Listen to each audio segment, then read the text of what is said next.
So, a few people have been asking me, like, what did you think of the Kendrick halftime show? And I really loved the show. It was my favorite halftime show since. What's up, everybody? Welcome back to another episode. Please like the video and subscribe. Our target is only 1,000 likes. Of course, he performed Not Like Us.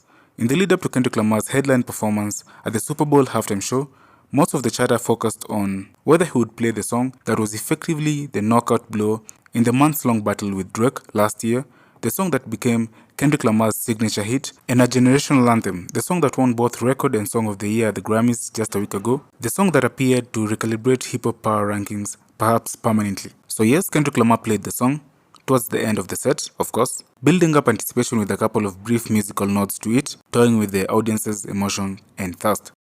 So, a few people have been asking me, like, what did you think of the Kendrick halftime show? And I really loved the show. It was my favorite halftime show since, like, a Michael Jackson era, which I kind of just barely remember. I just be seeing clips of it. And it was super simple. The flag was fresh when they did Be Humble, the way that people's heads was moving. I was just like shook. This is like super fresh, right? The man's voice control, all that. And of course they built up the controversy on whether he's going to do the record. And then at the end I saw people saying like this is the worst halftime show. And I'm just like, everybody I know that I talked to in real life said this is the best halftime show. And so this is my point right here. When I say one man's in jail, one superstar, one black superstar is in jail, the next black superstar is on stage. They take one rapper to take another rapper down. You gotta remember, watch this. It's like Drake was almost like the new generation R. Kelly. The way R. Kelly had the radio and the smash, all that type of stuff. And then the idea that was put out in the Kendrick song is what R. Kelly is actually locked up for. Now, this information is out here. This could be used, right? And, they give Kendrick everything. He wins everything.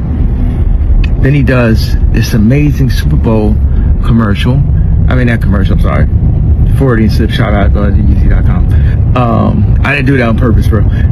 He does this amazing Super Bowl performance, and right after they say it's the worst Super Bowl performance. And I'm like, yo, this is what I've been saying. They use black people against each other, and when they're done with what their agenda is, they're going to kick you out. That's my perspective on it. Started out with Kendrick Lamar and the Super Bowl performance. First off, I'm not going to do no countdown into how I feel about it. I liked it. I think it was a dope performance. Social media is now they're having a civil war about if the performance was mid, if it was trash, if Wayne should have performed. And I feel like everybody was looking to let me not say everybody. A lot of people looking to not like shit. A lot of people are looking to have something negative to say. I think overall in its totality, without the two moments that are possibly the biggest moments within the performance, which are the diss records, was dope.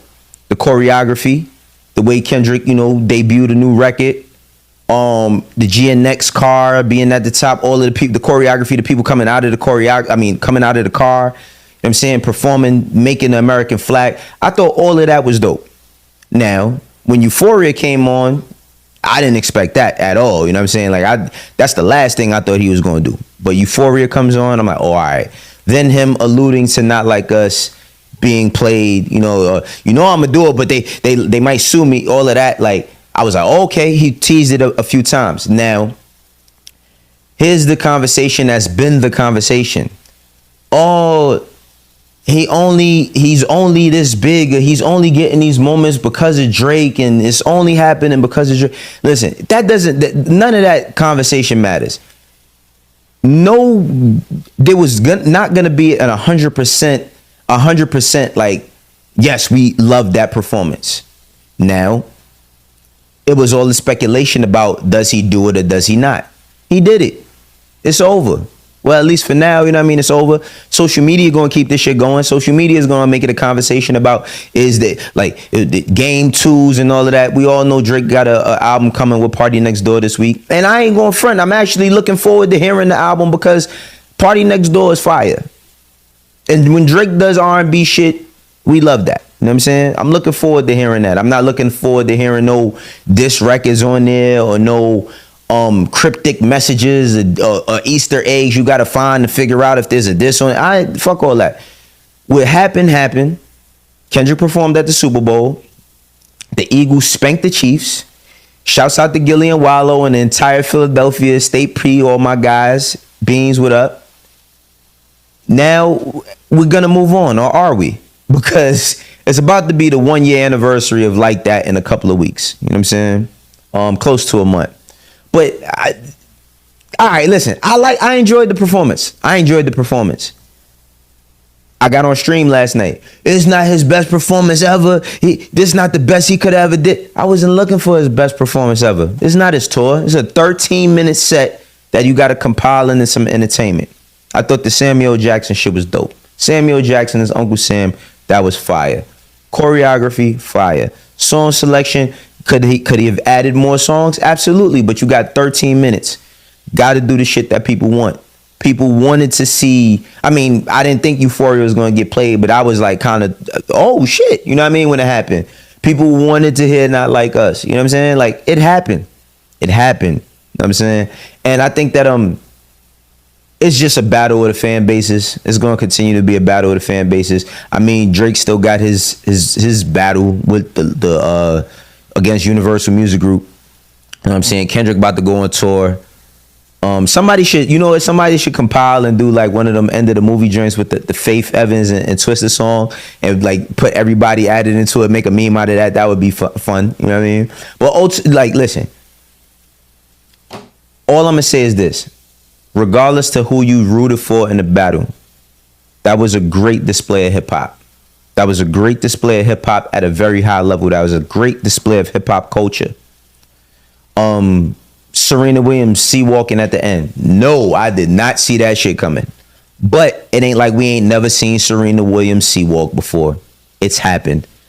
And she's from Compton. Was it dope to see her out there? Absolutely. Everybody's like, oh shit, okay, lit. You know what I mean? But stop trying to make this shit into more than what it is.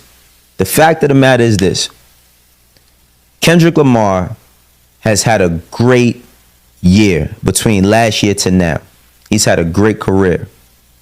At the height of this battle, when this battle was brewing, when everybody was screaming for Kendrick to drop, when people were saying, yo, you taking too long and all of that, y'all was all asking for the shit. Then once the man dropped, it was like, oh, okay, that's this is what I don't like about how people consume shit, because it's not like people can be objective in the battle, period. When people that didn't like Kendrick heard Euphoria, oh, it's all right. That shit wasn't all right. It was fire. Shit was fire. When niggas heard Family Matters, I thought Family Matters was fire.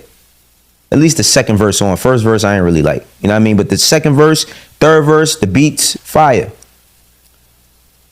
Then, Meet the Grams, Not Like Us, back to back to back, Heart Part 6, or back to back to back. Oh no, Kendrick doing too much.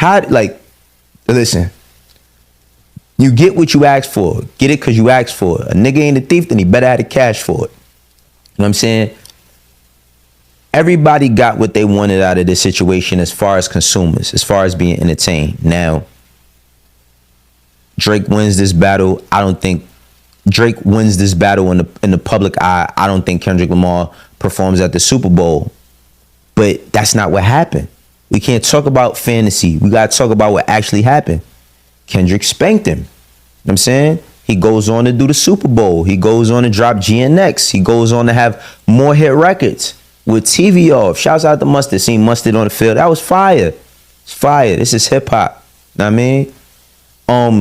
Now it's been a lot of shit in between that wasn't hip hop. The lawsuits, and now we looking at now it changed our perception of Drake to an extent, at least for mine. You know what I mean? Like, I still look at him as a great artist in history, but it changed my perception. It moved him down a few notches. It moved him down a lot of notches. You know what I'm saying? Because we can all agree, and maybe this is me just playing fantasy now. Had he won, people wouldn't, like, it wouldn't be no lawsuit. It wouldn't be all of these different things. It wouldn't have been all the spiraling, and it wouldn't have been none of that had he won in the public eye. But what happened, happened. I hope this is a bow on this shit. I really do. I hope that this is a bow on this shit, because it's not that it gets boring to talk about, but at the same time, I feel like the fans, like, they overfeed into, you know what I mean, with all the conspiracies and this and that, and now we got fans so much into contracts. Now everybody's into contract. Everybody loves contracts now, and they want to read contracts, and they want to talk about the greater good for artists. And listen to the music, man. Listen to music.